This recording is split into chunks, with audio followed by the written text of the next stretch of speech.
Dear brothers and sisters in Islam and humanity, Assal-mo-alaikum wa rahmatullahi wa barakatuh. May the peace, the mercy and the blessings of Allah subhanahu wa ta'ala be on all of you. Welcome to the show, Ramadan, a date with Dr. Zakir. I'm your host, Yusuf Chambers, and today we are answering your questions on the topic, Zakat. Assalamu-alaikum, Dr. Zakir. Wa alaikum assalam wa rahmatullahi wa barakatuh. Well, we've got a huge number of questions on this topic, probably more on this topic than any other that I've ever seen. So, let me grab the trusty clipboard and get stuck in. Dr. Zakir, the first question we have from one of the viewers is, bear with me because quite a few of these are quite technical and I'm sure you know all about them anyway. But some people claim that zakat on wealth, if above nisab, has to be paid only once in a lifetime. If you have paid zakat on a particular wealth or gold, you don't have to pay it again next year. Is there a difference of opinion in this matter? Alhamdulillah, wassalatu wassalam, ala rasulillah, wa ala alihi wa sahbihi ajmain, amma ba'd, a'udhu billahi minash shaitanir rajim, bismillahir rahmanir rahim, rabbi shrah li sadri, wa yassir li amri, wa hlul 'uqdatam min lisani yafqahu qawli. As far as regarding the question, is there a difference of opinion as far as zakat should be paid once in a lifetime or should be paid every year? In the past 1,400 years, right from the time of the Sahabas till the Salaf Salihin, till late, never has there been any scholar, any fuqaha who has ever said that zakat should be paid only once in lifetime. You read the Quran, you read the hadith, the sayings of the Prophet, never will you find any hadith, any Quranic verse, any scholar that has ever said that zakat should be paid only once. There's no difference of opinion whatsoever. Lately, just a few years back, this issue has come to the picture, and I was there in Chennai a few years back, and the same question was asked to me. This originated from Chennai, that's South India, where this question was asked, and there was a local person who had raised this issue. And there is ample of evidence from the hadith that zakat should be paid every year. And there's no question of difference of opinion, and I don't know how this controversy came up. If you read the hadith of Muhammad Sallallahu Alaihi Wasallam, it's mentioned in Sunan Abu Dawud, volume number 2, Book of Zakat, hadith number 1568. The beloved Prophet Muhammad Sallallahu Alaihi Wasallam said that if you have 200 dirhams and if you possess it for a period of 1 year, then you have to pay 5 dirhams. That means 2.5%, 1/40th of it. And there is no zakat on gold if you have less than 20 dinars. Now here it says that you have to pay zakat if you possess it for 1 full complete year. There's no mention that you have to give once in lifetime. It indicates that if you possess for 2 years, you have to pay twice. If you possess for 3 years, you have to pay thrice. It's understood. If anyone says that it has to be given once in lifetime, there should be proof in the Quran and the hadith which states clearly. And there are various other hadiths which clarify this issue. If you read the hadith of Sunan Abu Dawud, volume number 2, Book of Zakat, hadith number 1577, the beloved Prophet Muhammad Sallallahu Alaihi Wasallam said that anyone who has 3 signs has seen belief. The one who worships only Allah subhanahu wa ta'ala, who says there is no God worthy of worship except Allah subhanahu wa ta'ala, and one who pays zakat on his property agreeably every year. So here the statement is clearly mentioned every year. That means zakat should be paid every year. So there is no difference of opinion at all, and it's authentic hadith.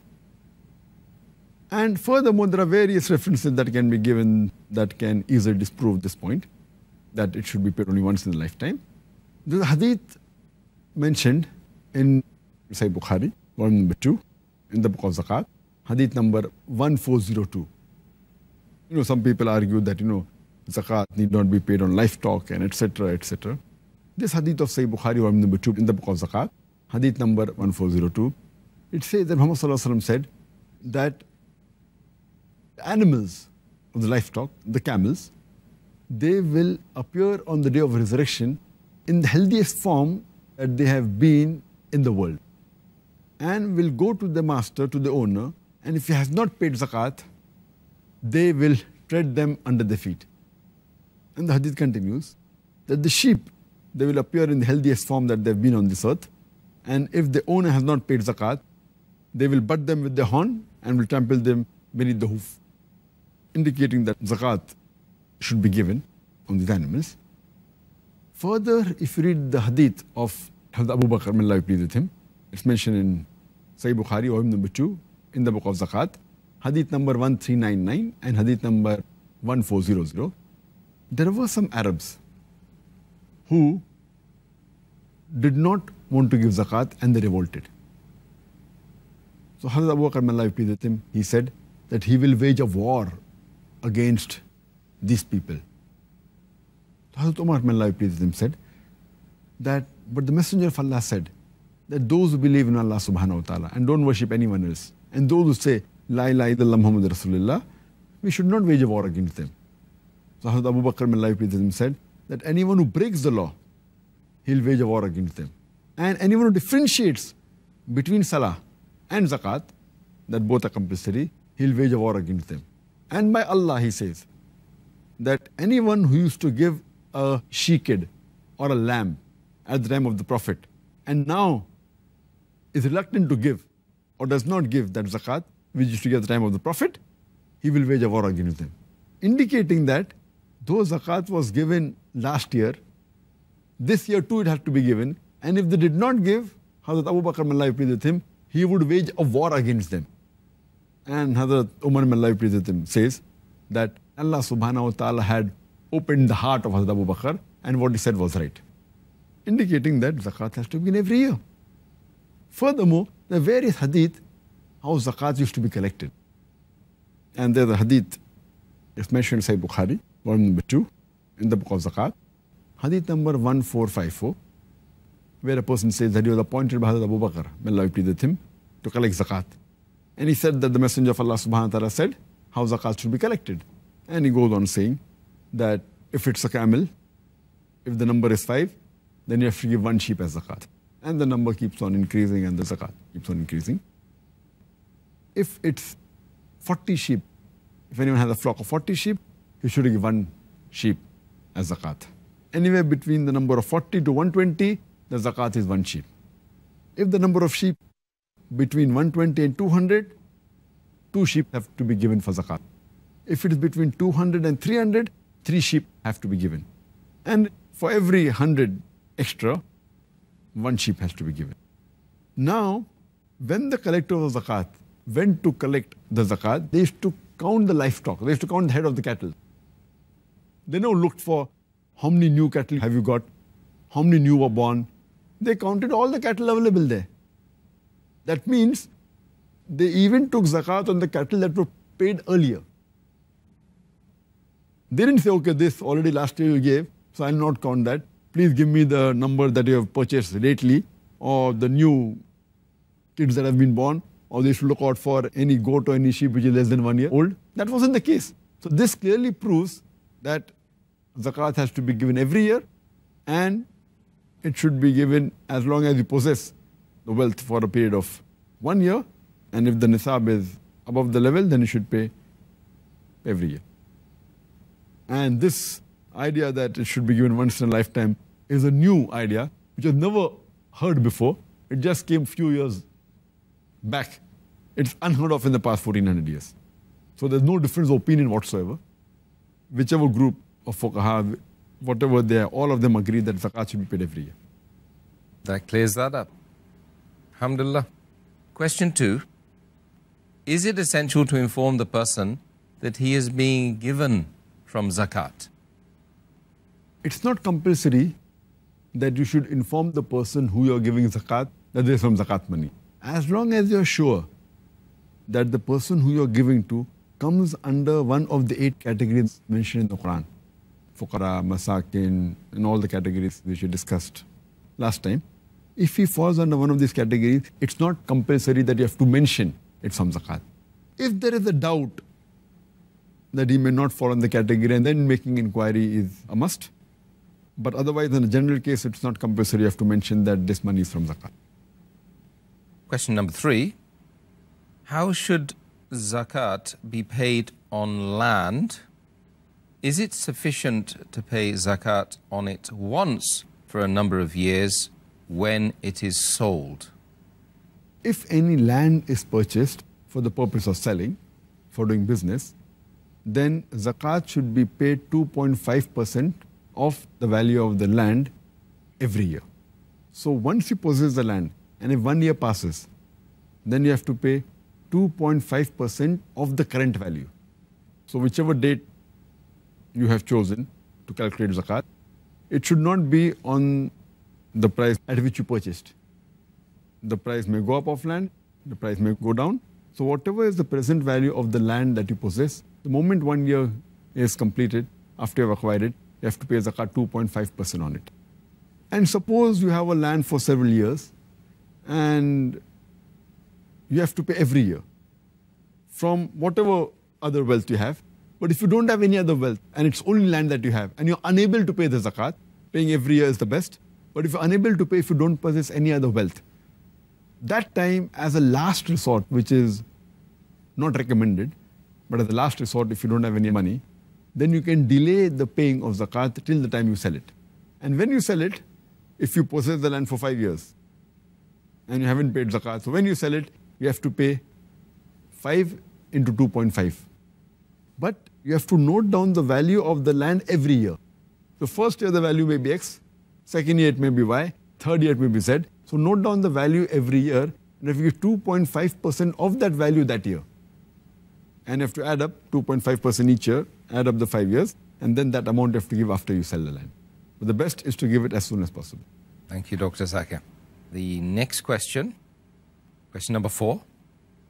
Some people invest in real estate because they don't want to invest in banks.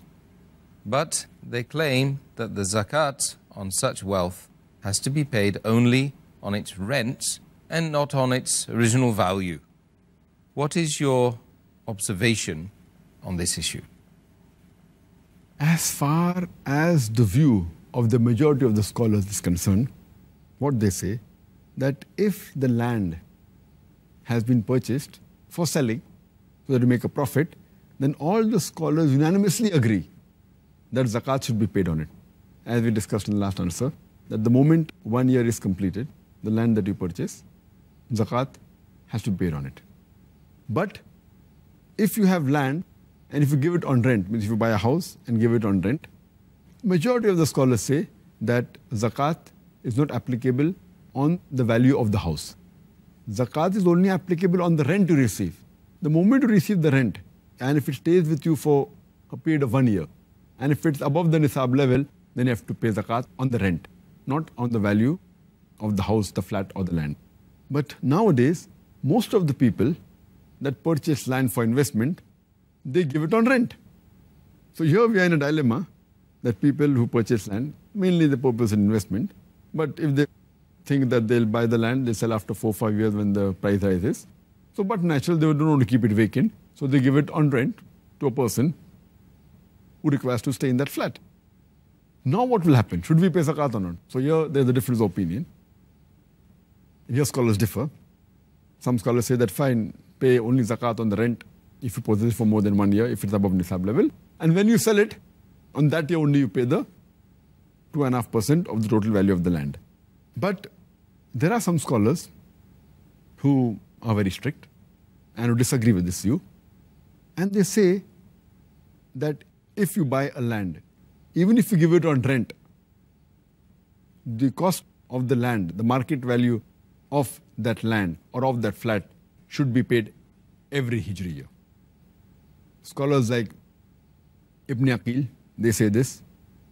Ibn al-Arabi, Ibn Aqil, who's a Hanbali, Ibn al-Arabi, who is a Malaki, Sheikh Abu Zora, who's a Hanafi, Abdul Rahman al-Hassan, Sheikh Abdul Waf Khalaf, who is presently a very great scholar, Sheikh Yusuf al-Qardawi, and scholars of the same group. They say that if a person buys and has many flats on rent, then he should even pay zakat on the cost of that flat, of that land. But for example, if a person is a poor person and doesn't have any income, doesn't have any business, and he has only one house which he's living and a second house which he gives on rent, so unanimously people agree that the rent he acquires, if it's saving is more than the nisab level. But there are many rich people who are landlords and who possess many houses, many flats which they give on rent. They own large properties. And if we agree with the view of the majority of the scholars that zakat should be only paid on the rent. Suppose a person has 100 flats costing hundreds of thousands of dollars, and the rent that he gets, he utilizes what is required for his personal expenses, and before 1 year is over, after he gets the rent, he buys another few flats. So, and if he doesn't have any gold jewelry, that means he will not pay zakat at all. After the 100 flats become 110, 120, 140, maybe he is one of the richest men in the city of Bombay or any city. He may own half the property of the city, half the land in the city. So if you agree that zakat should not be paid, he may be a multi-billionaire, may own half the city, may own 3/4 of the city. He takes rent. When he gets the rent, before it becomes 1 year, he utilizes what he wants. Then he buys new land. And if zakat is not there on land, which is given on rent, he will keep on getting richer and richer and richer without paying a single dollar as zakat. So therefore, I agree more with the minority group of scholars like Ibn al-Arabi, Ibn Aqil, Sheikh Abu Zohra, Sheikh Yusuf al-Qardawi, and the likes of these scholars who say that if a person possesses a large amount of land and many houses giving on rent, then zakat should be even paid on the cost price of the land of the flat. Whatever is the present value of that land or of that house, he has to pay 2.5% zakat every Hijri year. I agree more with these type of scholars. And anyway, even if it's not required, a person pays extra, Allah won't question you. Surely you will get sawab for that. Even if you give a sadaqah, you will get sawab. So always agree, when in doubt, leave it out and go on the side which will give more sawab. Because minimum is 2.5% zakat. If you pay more, Allah will yet be happy.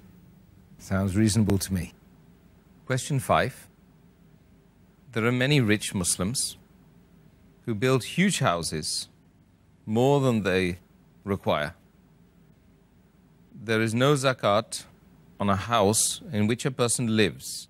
If these houses were smaller, the money saved would be liable for zakat. But because they build huge houses, they get exempted from zakat. Kindly comment. Again, in this issue too, there's the same difference of opinion. Normal ruling is that what is the basic necessity, the shelter, the house, which require protection from the prying eyes, protection from heat, cold, rain. It is a basic necessity, and the house in which you live is not liable for zakat. There's no difference of opinion. But in such cases, as the questioner has asked, that he has a mansion.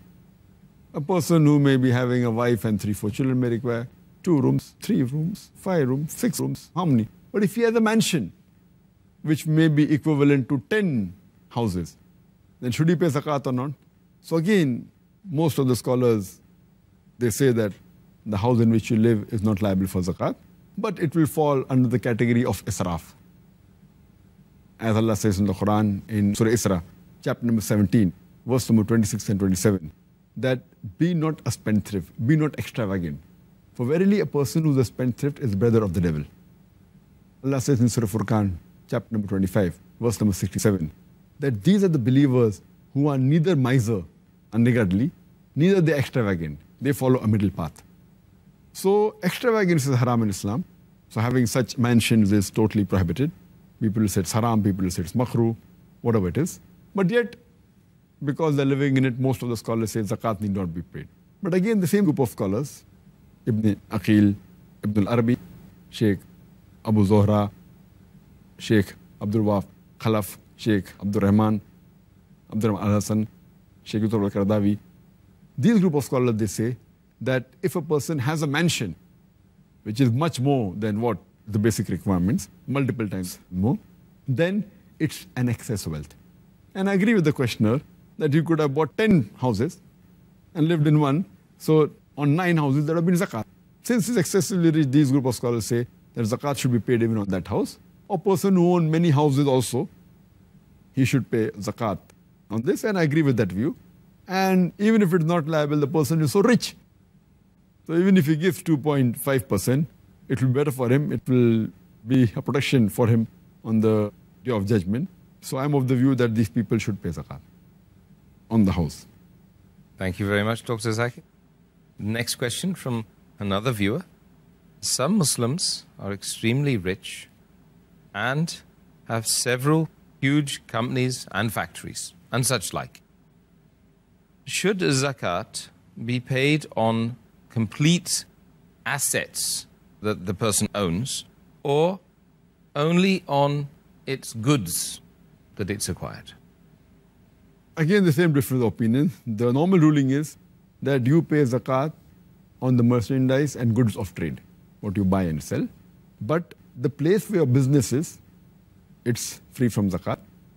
You may have vehicle which you use for transportation, that's free from zakat. But only on the goods and merchandise you pay zakat. But this example is again of a very rich Muslim who has many companies, many factories, maybe costing millions of dollars. Should he pay zakat only on the goods or on the full assets? Again, the same group of scholars say that since he's excessively rich and the company is very big, and normally what rich people do, that they have one company, whatever profit they get, no one stores it in the house. He won't keep it in the lock and key. He won't buy gold and keep it. He'll buy one more factory. That's an investment. So a person who has few factories, who makes millions of dollars a month, the moment he gets it, within a few months, he invests. He opens one more factory. Then he earns more, he opens one more factory. So if he has to pay only on the goods per se, the stock will be a very small amount. But the cost of the factory will run into hundreds of millions of dollars. So I agree again with the same group of scholars who say that if a person owns many factories, so zakat should be paid on the complete asset of the factory, including the land. Our beloved Prophet Muhammad further said, it's mentioned in Sahih Bukhari, volume number 7, hadith number 5672. The Prophet said that a person will be rewarded for everything that he spends, except what he spends in making buildings. So making buildings and all these big things. And further it's mentioned in Sahih Bukhari, volume number 4, hadith number 3185. The beloved Prophet Muhammad said that I am not worried about my ummah as far as poverty is concerned, but I am more worried about my ummah as far as prosperity is concerned, because previously many people were destroyed because of luxury and they used to compete with one another. So I'm worried about my ummah because of luxury, and they'll compete with one another, and as the early people were destroyed, they too will be destroyed. So Muhammad was worried about these things, about luxury, having big mansions, having big factories. And just to get on common terms, when the question is asked that when you buy shares, stock market, halal stock, halal shares of a company which is halal, and you ask any scholar that you buy the share, do you have to pay zakat? They'll say yes. Whatever is the value of the share, NAV, net asset value, you have to pay zakat on it. So when you buy shares of the company, the share cost is equivalent to the complete asset. It is not only on the goods.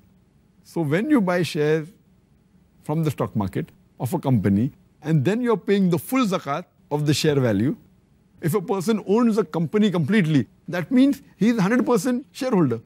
So there, when you buy 1%, 2% of the shares, you're paying complete amount of that 1%. That includes the land cost, everything. So here why, when you own it completely, you only need to pay on the goods. So here, agreed, it becomes the difference. So in shares, you have to pay on the net asset value. I believe in the company, you have to pay for the complete net asset value. And inshallah, that will increase the wealth of that rich man and will purify his wealth, inshallah. So the best thing is that, as Allah says in Surah Tawbah, chapter 9, verse number 34-35, that hoard not gold and silver. There are people who hoard gold and silver and spend it not in the way of Allah subhanahu wa ta'ala. Give not zakat on it. Announce to them a grievous penalty where heat will be produced from the fire of hell, from the wealth they possess, and they'll be branded with it on the head, on the flanks and the back, and be told to them that taste is the wealth which you hoarded. So therefore I am of the opinion that zakat should be given, even if it's a big mansion, even though you're living in it, give zakat. If you have multiple houses, give zakat. If you own land, even given on rent, give zakat on it. If you own factories, give zakat. As a general rule, if the person is really very rich, he should give zakat on everything. I know that the basic necessity need not be given zakat, but it's safe for the akhirah that he gives zakat on the possession of the factory and everything, so that it is safe and is free from the fire of hell. Thank you, Dr. Zakir, for that. A sister does not have any wealth apart from jewelry. Should she sell some of it in order to pay the zakat on it? As far as the jewelry she has, if it's gold, and if it is above the nisab level, 85 grams of gold or above it, then zakat is compulsory. If it's silver, it should be 595 grams of silver or above it. If it's more than the nisab level, zakat is compulsory on it. Zakat can be paid even from other wealth that she has or from the jewelry itself. If she has other wealth and she pays zakat, every year she has to pay 2.5% of the value of the gold or silver. If she doesn't have, any of her relative also can pay on her behalf. Whether it be father, mother, brother, no problem, they can pay.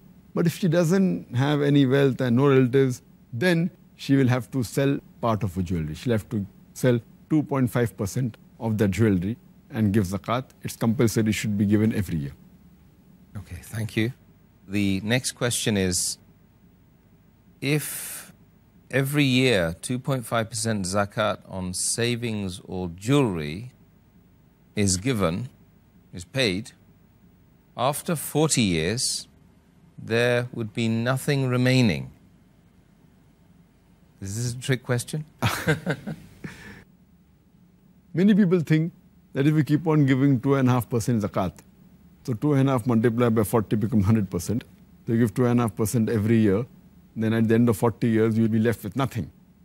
Actually, the maths is a bit weak because zakat is given on what they have for one full year. So if, for example, someone has maybe 100 grams of gold, so he has to pay zakat for the first year 2.5%. That is 2.5 grams of gold. Next year, he has to pay 2.5% on 97.5 grams, not on 100 grams. So, which will be less than 2.5 grams gold. So, it will take much more than 20 years. And the full asset can never be nil. It can never be. Even if hundreds and hundreds and hundreds of years, but it will never be nil. It will keep on diminishing. Something will be left. But again, the moment it reaches a nisab level, just after a few years, if the lady gives 2.5%, maybe about for a few years, maybe 5 years, 10 years, 15 years, within a few years, from 5 to 10 years, it will reach a nisab level. The moment it goes below 85 grams of gold, which will take somewhere close to about 10 years odd, or a little bit more, moment it reaches below nisab level, then you stop paying zakat. Or if a person has 1,000 grams gold, he keeps on giving, but the moment it reaches nisab, they stop giving gold. So never can it be zero. Even practically, if they keep on giving even below nisab, it will not reach zero. But the moment it reaches nisab according to Islamic Sharia, they don't have to give zakat. So that's the reason, alhamdulillah, this tax is levied every lunar year. Jazakallah khair for the answer. Next question. Are diamonds exempted from zakat? As far as diamonds and other precious stones are concerned, ruby, pearl, sapphire, the unanimous agreement amongst all the scholars that zakat need not be given on these precious stones, including diamonds. But if it is used for trade, for buying and selling, then but natural, it should be paid once every year, whatever stock you have, if you're using it for selling. But if it's used as an ornament, the precious stone, zakat is not liable. But if there's a mixture of jewelry, gold and diamond together, then if that amount of gold reaches the nisab level, then zakat is due on that. But on the diamond, on the other precious stones, it's not liable. But again, nowadays, many people, they purchase diamond as an investment, because even the value of diamond increases. So if it's bought with the niyyah of investment, there are certain fuqahas who say that if it's for investment, the niyyat is there, if the intention is for that and to gain profit, then zakah should be paid on diamond. But if it's only for normal use, for personal use and not for investment, then zakah is not liable on diamond than other precious stones. Jazakallah khair. Thank you, Dr. Zakir, for that. The next question we have from yet another viewer. How should zakat be paid on commercial goods? Should it be based on the price for which it was bought or the price for which they are to be sold? As far as a person who buys any article for his use, then but natural, whatever he buys, whatever the cost is, you have to take out the depreciation and pay zakat on that amount, depending on what it is. If it's land, it may appreciate, it may go down. If it's the machinery, then depreciation. But this question is mainly for goods for trade. That a person who buys some goods for selling, so should he pay at the price at which he bought it or at the price at which he's going to sell? Here again the scholars differ. According to Sheikh Saleh Munajjid, he says that if you buy certain goods for selling, if you're a wholesaler, then take zakat on the price of wholesale that you're going to sell. If you're a retailer, then you take out zakat on the price at which you're going to sell on retail. And if you're doing both, then take a rough estimate and then take out zakat. But some of the scholars, they say that in retail, the profit margin is quite a lot, depending upon the good you're dealing in. If you're dealing with maybe buying and selling books, the profit margin in books is 40%, 50%, 60% also. So imagine if someone has large shop of books or a chain of bookstores, and if he purchases worth maybe $100,000 worth of books, when he sells, the selling price may be more than $200,000. So for him to pay zakat on the selling price would be too much. So I agree more with those scholars who say that whatever is the cost, once you buy it, since it's with you, you haven't made the profit yet. So the cost price for you for that book is the cost at which you bought it, at the discounted cost. So if you're getting 50% discount, so whatever you bought it, that you pay zakat. When you sell it, then you get the 50% profit. Or maybe many a time, the books aren't sold. So you have to keep a sale and then sell the book at 40% discount. Sometimes you have to sell it at a loss. You purchase 50% discount but sell it at 60% discount. And especially you take out the books which are there lying with you for maybe 5 years or 6 years or 8 years. So imagine you pay 8 years zakat on the higher side and then you sell it at a discounted rate. So I agree more with those group of scholars who say that you pay zakat on what you actually paid. And then if the cost price increases, for example, you buy a good of $100 or 100 rupees and you get 50% discount. So your buying capacity is 50 rupees or $50. Suppose the price, the MRP, the maximum retail price increases to 110 rupees or $110.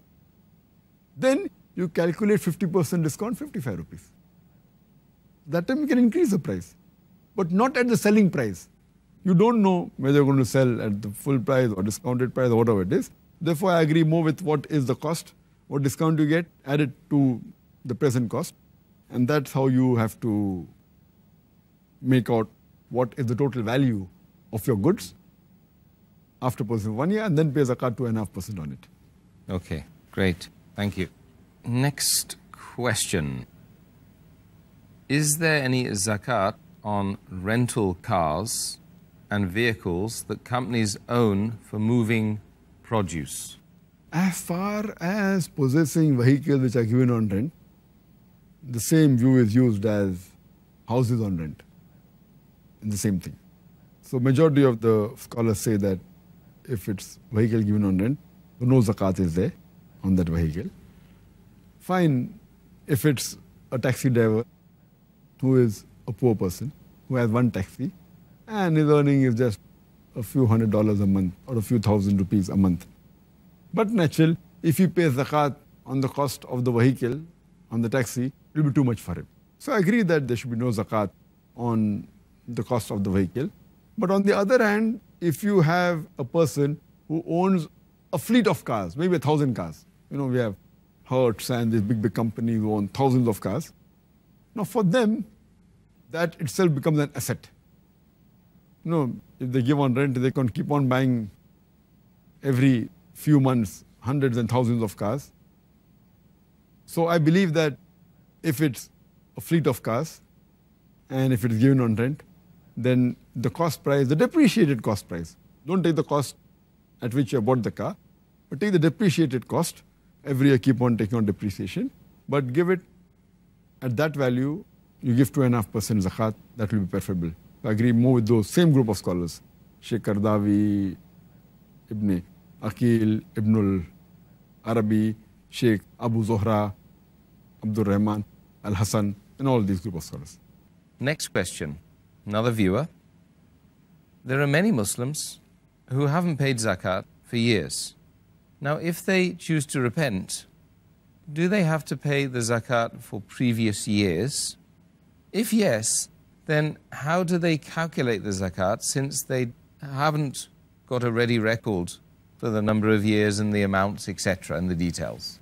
As we discussed a few days earlier, Ramadan, the month of repentance, there are some criteria for repentance. If you have done something wrong, agree it is wrong, stop it immediately, don't do it in future, and if you can undo it. So if you know not paying zakat is wrong, agree it is wrong, not paying zakat, stop it, that means stop not paying zakat, that means start paying zakat. See to it in future you don't stop paying zakat, keep on continuing paying zakat, and you can undo it. Undo it means you have to pay zakat because that belongs to the poor people, to the 8 categories of people. So you're depriving them of their wealth, which is rightfully theirs. So if you have not paid zakat for a few years and now you have realized that you have to pay zakat, so you have to roughly calculate what was the amount of zakat you had to pay each year. So if you haven't paid for 5 years, roughly calculate. If you can exactly, if you know what was the saving and what was the asset, then calculate exactly. If you cannot, then whatever to the best of your ability, so that the conscience is clear, go back, whether it's 5 years, 10 years, 15 years, pay 2.5% of each year, what asset you had, what savings you had, and give it as soon as possible. The sooner you do it, the better it is. That is the best way of repenting. And inshallah, Allah will increase your wealth. Jazakallah khair. Dr. Zakir, next question. One of the viewers wants to know, will the zakat of a person be accepted if he gives it to an ineligible person by mistake? If a person gives zakat to an ineligible person by mistake, surely Allah subhanahu wa ta'ala, as Allah says in the Quran, He does not catch the servants of Allah if they err and if they forget. So by mistake, then inshallah it will be forgiven. And there's a hadith mentioned in Sahih Bukhari, volume number 2, in the book of Zakat, hadith number 1421, that once a person went out to give alms and he unknowingly gave the alms to a thief. Next day, the people started speaking that he gave alms to a thief. So he said, oh, praise be to Allah, I will give charity again. So again goes out and unknowingly he gives charity to an adulteress. So next day again people start talking. Oh, he gave charity to an adulteress. So he says, oh, praise be to Allah, I'll give charity again. So unknowingly, the third time when he goes out to give charity, he gives it to a rich person. Again people start talking. Oh, he has given charity to a rich person. He says, oh, praise be to Allah. And he is asking Allah subhanahu wa ta'ala that he made a mistake. So there's a person who comes and tells him that inshallah charity will be accepted. You may never know. You gave charity to a thief, to an adulteress, and to a rich person. You may never know. Your charity may prevent the thief from robbing, and he may come on the straight path. You may never know. The charity you have given to an adulteress, she may stop doing adultery. She may stop doing sexual intercourse and may come on the straight path. You may never know. The charity you gave to the rich person may kindle in the heart of the rich person that he will spend his wealth in the way of Allah subhanahu wa ta'ala. So again, based on this hadith that the niyyah was good.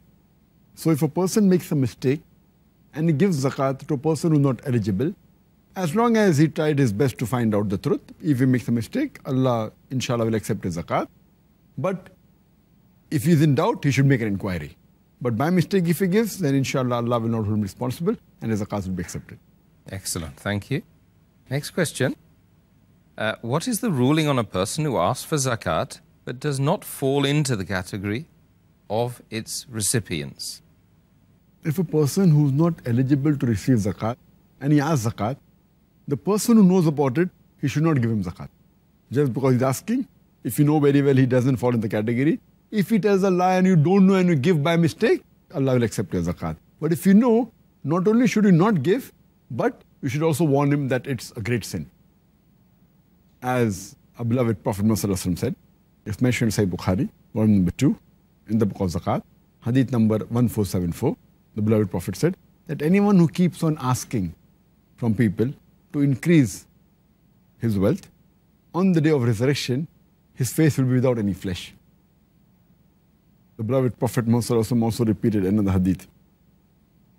It's hadith of Sahih Muslim, volume number 2, in the book of Zakat, hadith number 2266, where the beloved Prophet said that anyone who asks from people in order to increase his own wealth actually asks live coals of fire for himself, and it will not benefit him in the akhirah. There are several such hadith. There's one more hadith which is mentioned in Sahih Muslim, volume number 2, in the book of Zakat, hadith number 2255, where a person comes and he begs from the Messenger of Allah. And the Messenger of Allah gives him some charity. Again he comes and he begs. Again the Prophet Muhammad gives him charity. Again for the third time he begs. Again the Prophet gives him charity and tells him that a person who begs, if he does with a clean heart, it will benefit him. But if he does it avariciously, it is like a green ripe fruit. The property is green and sweet. If a person begs with the correct intention, it will be good for him. But if a person begs with an avaricious mind, it will be lost for him. And it is like a person who eats and is never satisfied. And the Prophet said, the upper hand is better than the lower hand.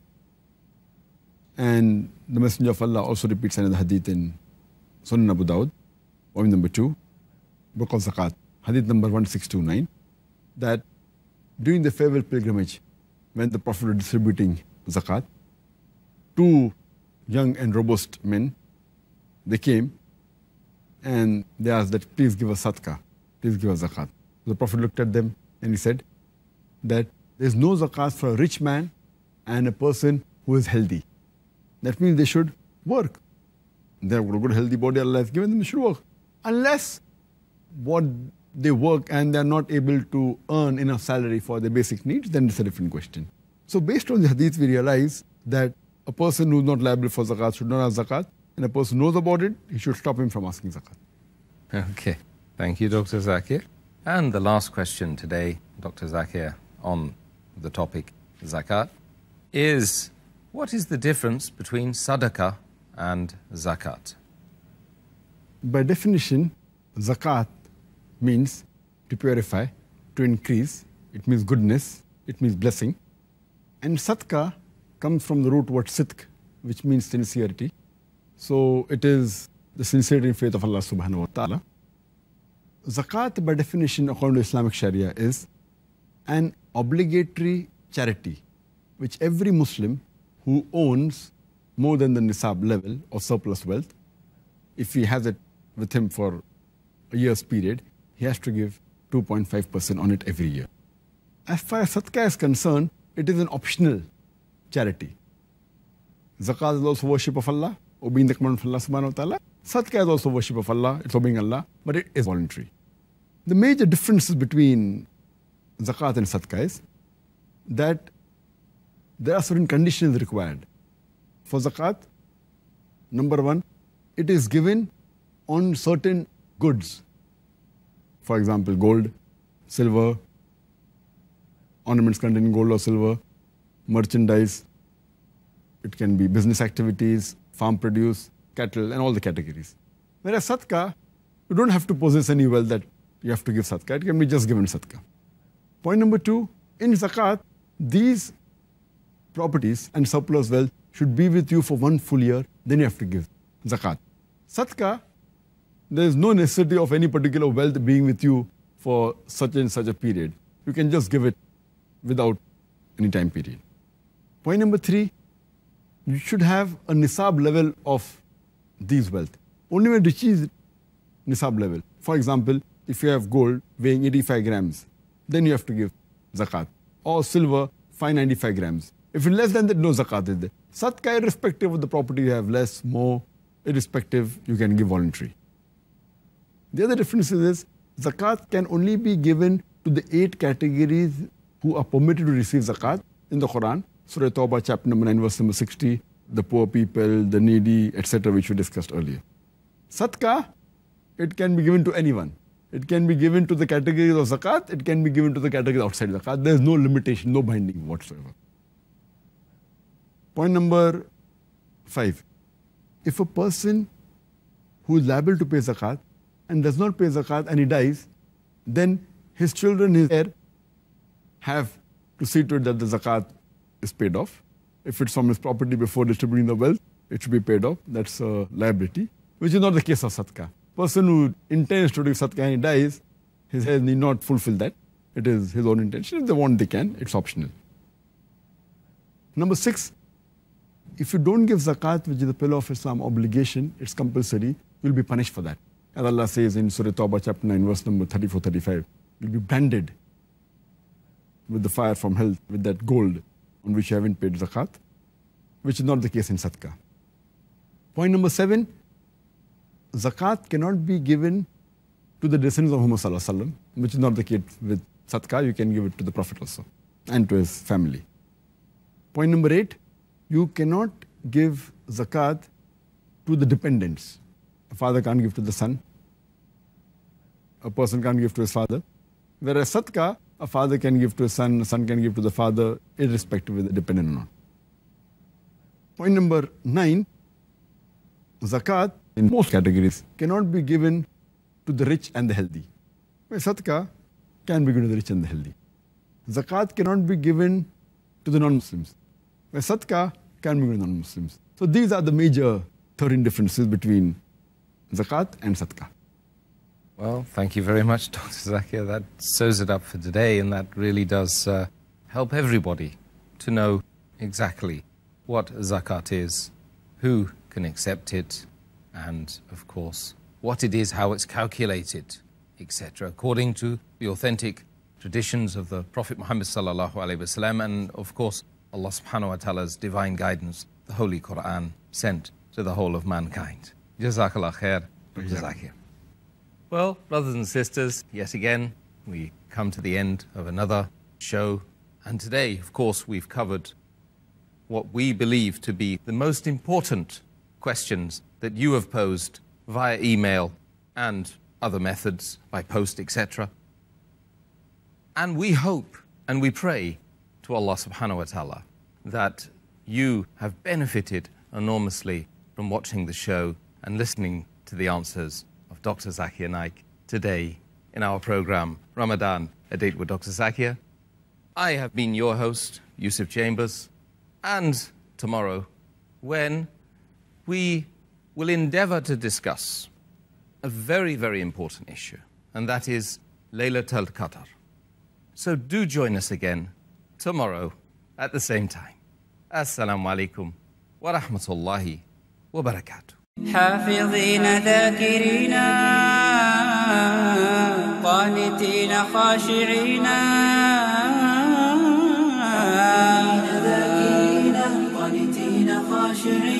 مسلمين مؤمنين للإله عابدين. شهرنا صوم وعتق وقنوت فيه صدق، يومنا صبر ورفق بدموع البائسين. رمضان قد أهل بالصيام وأطل مسعدا